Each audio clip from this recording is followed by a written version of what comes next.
Lam kai pu gorom ai.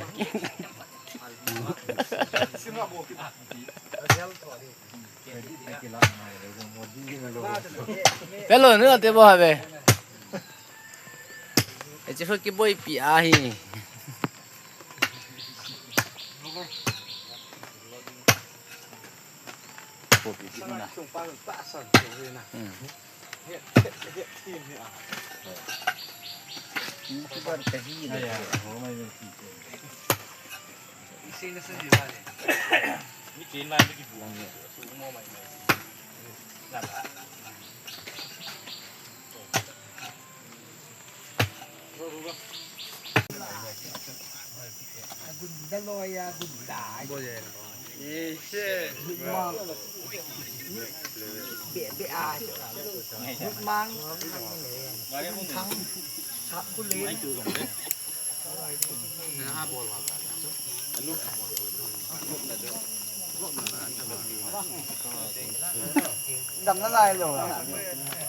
Hello guys, Nita.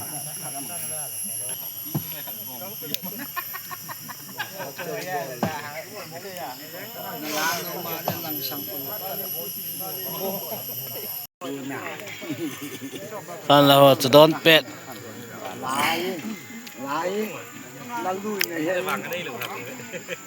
PVF nung ahon sa hong.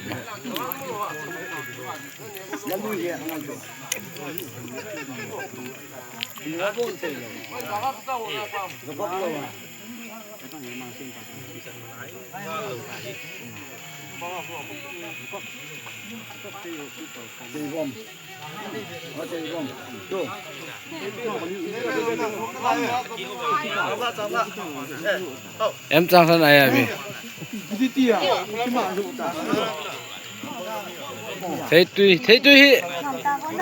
Thế tuy quầy sponsor à?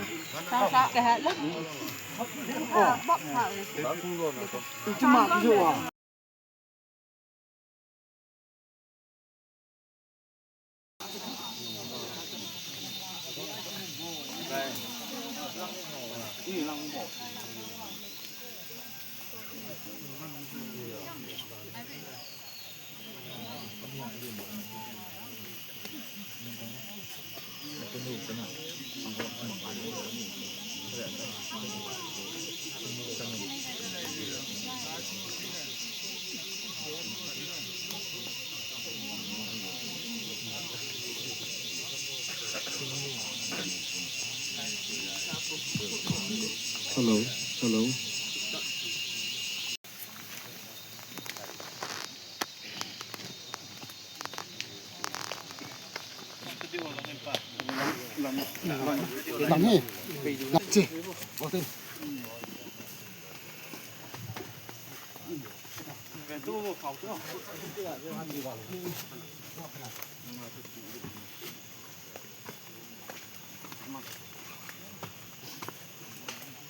Khai đào tại những nó ngã luôn, nó bò luôn,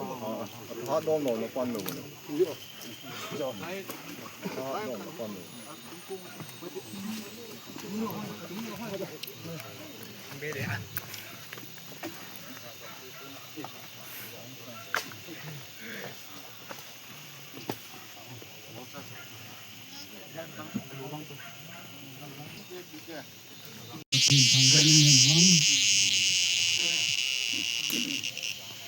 Vì cái này ăn được trong viên trên khát trên nhiều hồ cả xì nôm cho luôn tin cho này thì luôn tiếng tạ hồ bung khó xa tạ hồ bung ai đồ lúa bà chả tạ ít tạ in khổ cái bà chỉ nên lá đình phát xa tạ gì tu na hi hồn ít dễ dòng đều hình hồ to ông dừng hi đi ngã thổ viên viên thế này lẹ sang cái tấm to ông dừng hi viên tập thế nên tuần số na trên này đi là ông này đi in nô mà aman tu na happy tu ita jin tập thiên thằng quen mình lắm Amen. tu na ngai lu za la si su pi nu wi len ding a che an ku nu no a hu ka sung te lu si na bon ta wi e to kai Yesu Krista ni ni kan ni ni de tu ni hin da ha in tu ni te ta tin da mon na ta tin pi nan na ho da ka lu zen in tu ni tin a de ni nu don tin ni hin amote det ka thi din hi ko kita namangin yesu lo te dong ni po tin lo lo lo tin ta lo hi na di ta le lo hi na pata example det ka na nang ma nang ho dong te te he win nang ho dong lo pata le lo hi ta che dong hi di hi en ka tin win this we says on the holiday be like your mother-in-law and take care of your father-in-law as he lived as a lonely life for these few days. But he in the power zone. Among town Trinity in the home. I do not know the Chuba in the hope and the changing view and the Korin thot khana bung son de bunga tang khana ko tang so nga le khana ko ni mu hi ke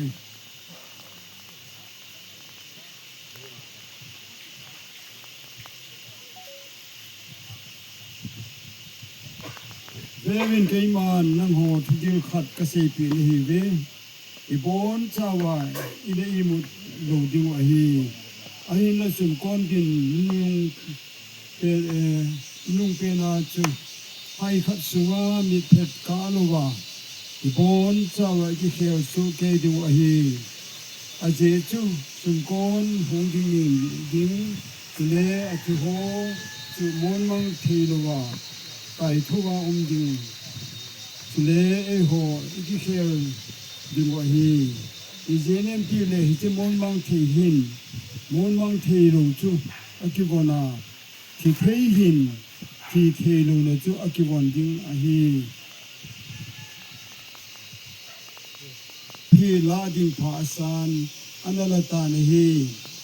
I zong le ipaka Yesu Krista ba na tho kin le ki nem na chu long lo hi la tu da jing ding umin tu a hi je ta sa le ya ki sin le se chu le bu ya le bu chang ding a hi wi le mu le tu a hi wi le du a tai ye chun ta san a e hon dong ni khat le chi lai than ko hi koi ma cha pe ding po wi che than ko bui ko hi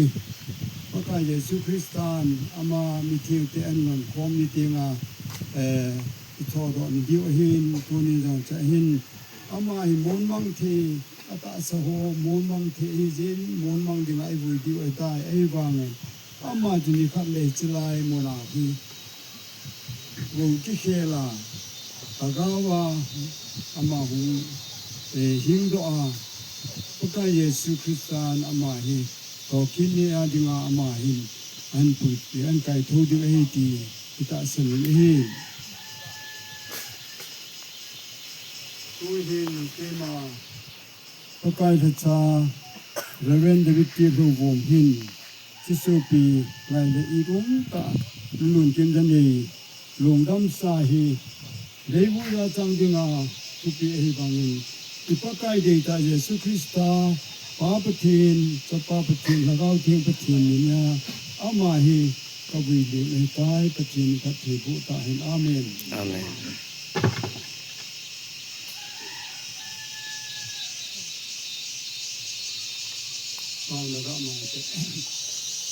Hallelujah tunung pen tunung patin kong kon do now kong bile kin na diu patin nang mani nang man pakai de se na na lai dam nang ma ta san cha te hi khu hi pakai che bui khu hi กันรู้เสียดีกว่าเหตุตัวนี้ถึงไงตัวกันก็ถึงปากกายเกยองนั่งมาละทีนั่งมาดีบังปากกายปุยลีมันก็มีเดมโอเล่ลิเซนามูนมังไม่ดึงหัวเราว่าลิเซตาสเกลโลถ้าเขาลำเจียงอาจงปากกายทุกิเทโลดึงเข้ามาไอ้โลเนี่ยนั่งมาเทียมมนสังดิงาใครเห็นคู่ปากกายกับที่มันเจียงวันที่กี่เดียวเราจิงปูมาตัวนี้ทานคู่กมูเห็นปากกายลุงสิงแต่งที่จะโอยสัญญาให้เรานั่งมันยิ่งขัดเล็กยิ่งห่อยงตะบานนี้ละเราดีว่าฮิตที่เดี๋ยวดีจิงเดี๋ยวจิงปูมาปากกายพัดขันมันเทียมเทียนดีมันลุงเสดวางบนกันทูมันเฮเจโลปีนั่นเลยจะอันนั่งมาจิงดิ่งปากกายดีแต่เจสุมินากตาฮี อาเมน ตัวเห็นประเทศว่าสวยดีเลยอิสราเอลเยรูซาเล็มคุบิทาจีดิ้งอหินาอิฟานาวนัวบุญทางหอนพิวเอเกนยาลอยหอคุยปาเทนกี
Hello,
ทีนะคุณาเอ็นทัดดวาวันพรุ่งนี้เลยสายสิมาอิตกายเยซูคริสต์านยูสินะอิตเลยเสดิมุนาคุณาตนโซที่โคเองนะเองที่มีดีว่าอาจจะปาจังคัดเสียที่ว่าปาปทีมีให้ดูนั่นเลยเจ้าวันนู้นเสียตอนสิ่งนั้นนะยันดีว่าที่ดีหัวว่าวันที่โน้มดีเจ้าที่ดีว่าที่หัวโน้มดีว่าเราเที่ยงปีละกันหัวดีก็สิตัวน้อยจะไล่มันลงที่ผมจริงเสียอินซูมิเตดีอาดาฮะมีปูยองแต่เทน่ากูน่ะทำโน่นนั่นเลยปีละก็สิบอนก็ว่าจะมาหิน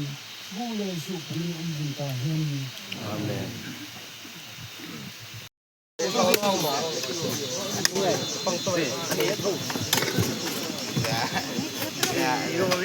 La hål du gör. La hål du gör.